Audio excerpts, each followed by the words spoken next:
And what could be going on around here tomorrow. Not quite at this time, but getting closer to about this time, and then really pushing overnight Tuesday night into and through Wednesday morning. So we're going to talk about the storm potential Tuesday night through Wednesday morning. Some of it certainly could be severe. All threats are in play here.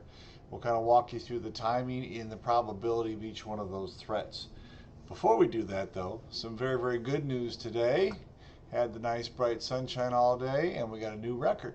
You are part of history. Congratulations. 72, the high today, broke the old record of 71. Just made it. Back in 2016, not that long ago. So about 10 years, we went up 1 degree. So it's the first day that we have hit 70 or higher for this year, and just happens to be a new record at 72. So impressive. This much heat, this much early, though, can be a bad thing. Last Friday, it was between 65 and 70 in the southwest corner of the state when that severe storm popped up that put down the tornadoes and killed 4 people in southwest Michigan. So it's exciting to be warm. Sometimes it can work against us. It might a little bit tomorrow night as well.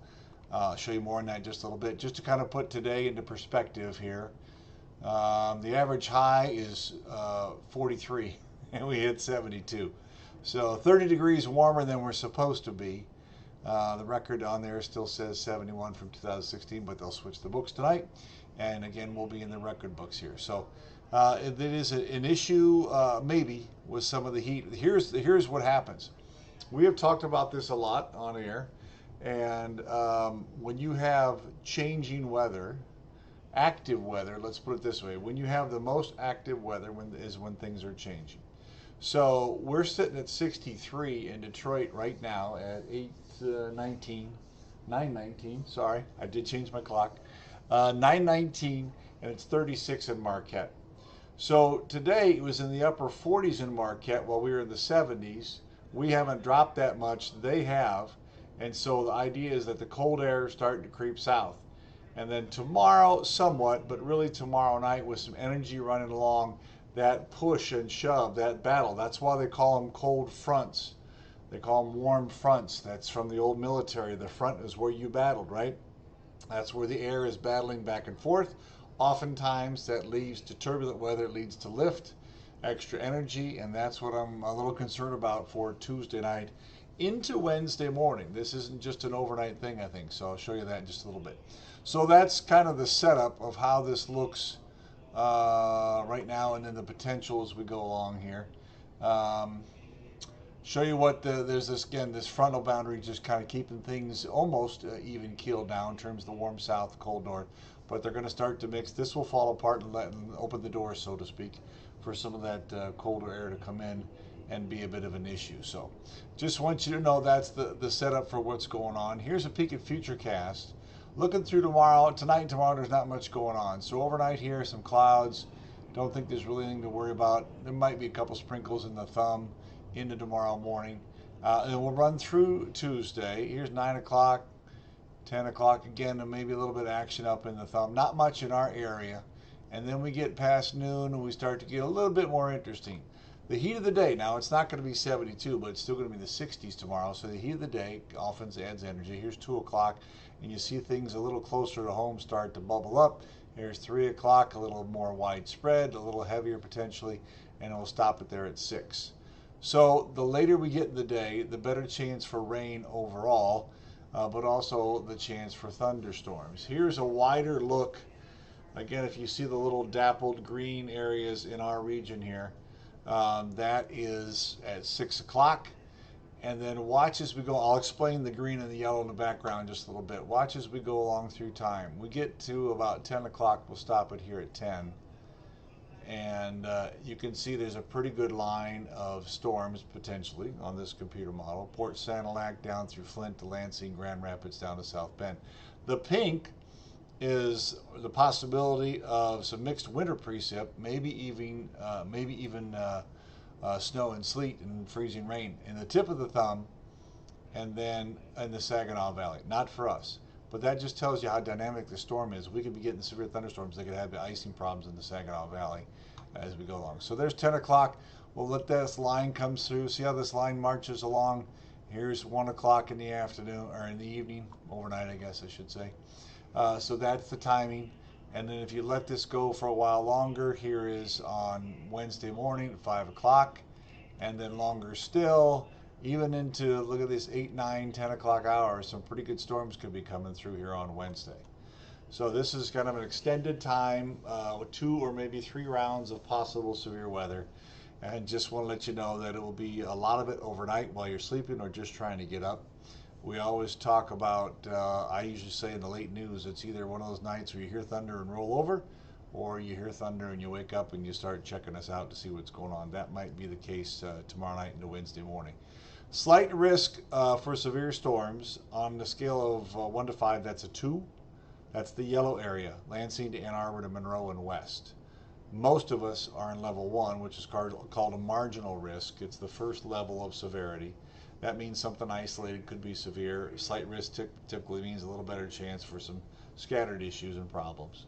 But I just want you to know we're all under the gun. The Weather Service, and specifically the Storm Predictions Center, which is out in Oklahoma, all they do is they look at severe storms in any time of the day, any time of the month, any time of the year. And they did a smart thing, I think, this year. They put out not only what you're looking at here, the green is the marginal, then there's slight, then there's enhanced, moderate, high, all these 5 categories. But within those categories, they put a new thing attached to the product now that says, hey, this might be more energized than normal. So it's a slight risk on the west side, marginal risk on the east side. It's a 1 and a 2. But if you get problems, there's more energy potentially to be used there than a normal 1 or a normal 2, a normal marginal or a normal slight. So I just want you to know that that's added information for us, and we're trying to relay it to you. It was the case again last Friday, not here, but on the west side of the state where they had the tornadoes. It will be the case with that extra energized atmosphere for us Tuesday night into Wednesday morning. So what does that mean for you sitting at home? It means that everything for all the different possible severe weather is in play.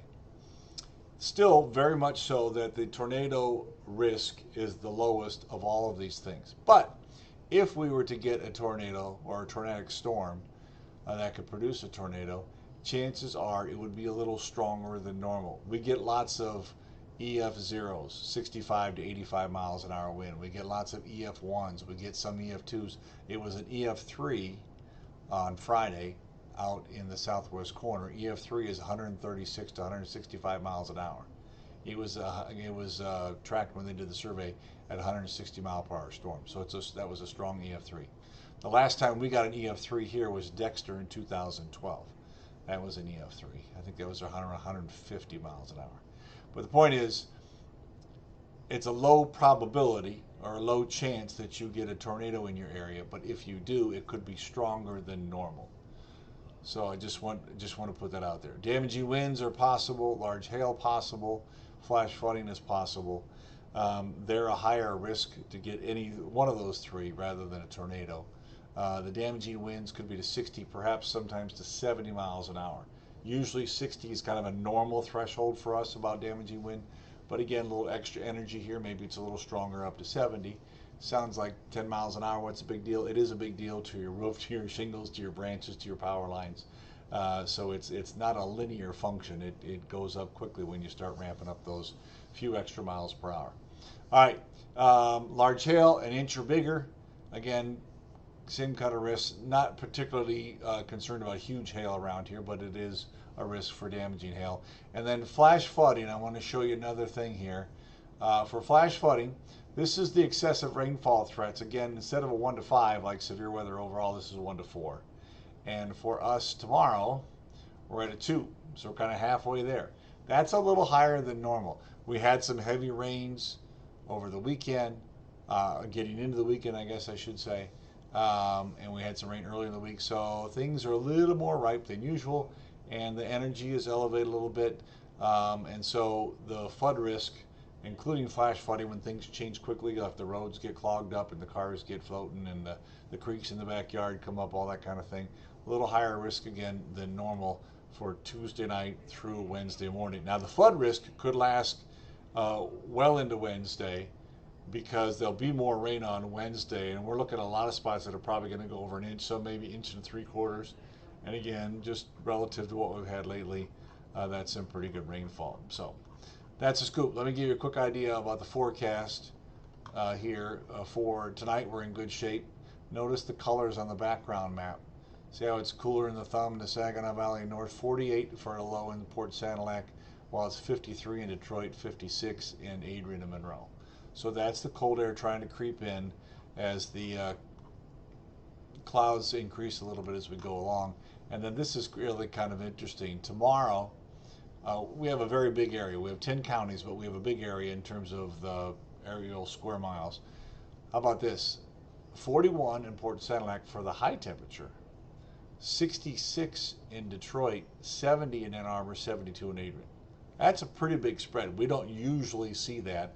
And again, that's the change coming in with the cold trying to push out the warmth trying to hang on, the battle along the front, and the increased potential for some storms there. So highest rain, maybe a little bit of thunder chance, is late in the day.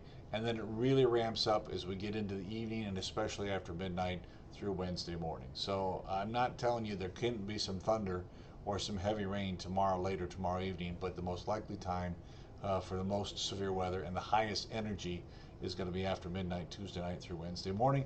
We've already made plans to be here all night and stay. So that's a pretty big change going. And then, just to make your head spin a little bit more, this front that's coming through and bringing that cold in is going to start the drop.